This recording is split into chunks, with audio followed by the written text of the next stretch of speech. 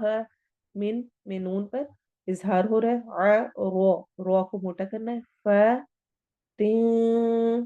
اخفا کرنا ہے، زال کو نرمی سے، کرو اللہ، رو کو موٹا، اور لام اس میں جلالہ کو بھی ہم نے موٹا پڑھنا ہے چونکہ اس سے پہلے رو کے اوپر ضمہ پیش آ رہی ہے. عند المشعر الحرام، نون پہ اخفا کرنا ہے، دل مشعر الحرام، رو کو موٹا کرنا ہے اور لمبا کرنا ہے، حرامی. وَاذْكُرُوهُ، دیکھیں وز کو ادا ہوتے ہوئے کہیں پہ ز کی آواز نہیں ہوگی، زال نرمی والا حروف ہے. ہم جانتے ہیں نرم حروف 3 ہیں، ثا، زال، و. ان کو نرمی سے ہی پڑھا جانا چاہیے، ان میں کوئی کسی قسم کی س کی آواز نہیں ہونی چاہیے.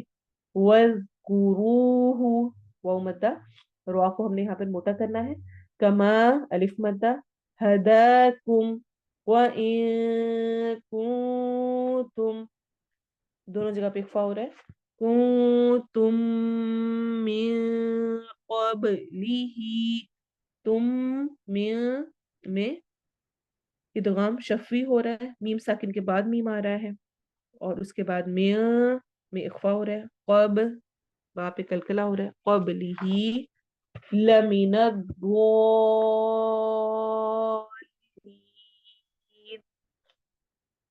ہاں جی، الضالین یہاں پہ کون سی مد ہو رہی ہے؟ مد لازم کلمی مثقل جو آج ہم نے پڑھی ہے. ٹھیک ہے. اور کون سی مد ہو رہی ہے؟ 2 مد ہو رہی ہیں یہاں پہ، الضال، اور پھر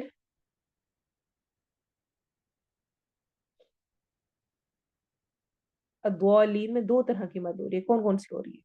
جی، پہلی ہو رہی ہے مد لازم کلمی مثقل جو آج ہم نے پڑھی، دعا الف مد آ رہا ہے، اور اس کے بعد والا جو حرف ہے اس کے اوپر شد آ رہی ہے، تشدید آ رہی ہے، اور پھر اس کے بعد آخر میں مد عارض وقفی ہو رہی ہے، لین کو ہم نے لمبا کرنا ہے. ٹھیک ہے. اس کو آپ نے اس طرح کر کے دونوں چیزوں کو یاد رکھنا ہے، ذہن میں رکھنا ہے.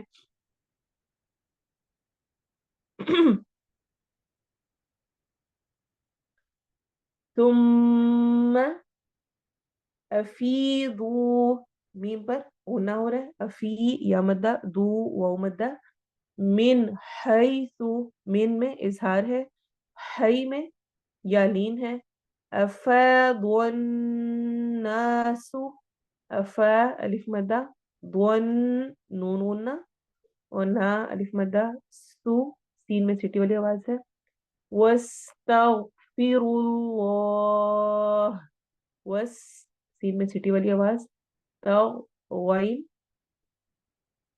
حروف حلقی میں سے ہے، رو، رو کو موٹا پڑھنا ہے اور لام کے ساتھ ملانا ہے، لام کو بھی ہم نے موٹا کرنا ہے، اور آخر میں ہا کی آواز ہوگی.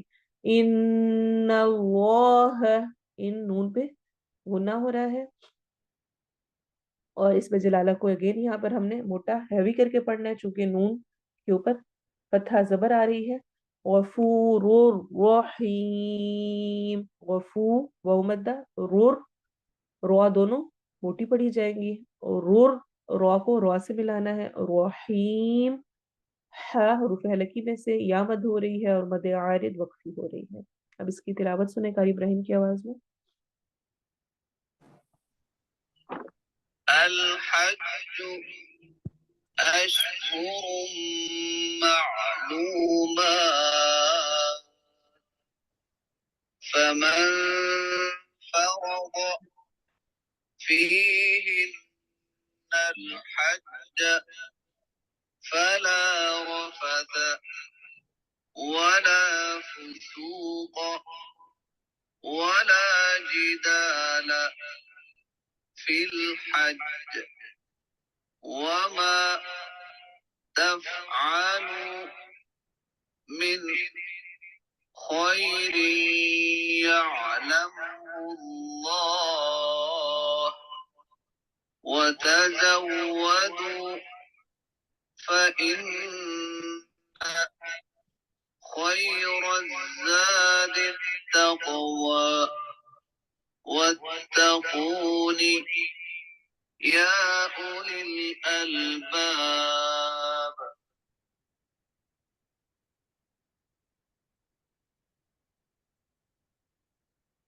ليس عليكم جناح أن تبتغوا فضلا من ربكم فإذا أفضتم من عرفات فاذكروا الله عند المشعر الحرام واذكروه كما هداكم وإن كنتم من قبله لمن الضالين.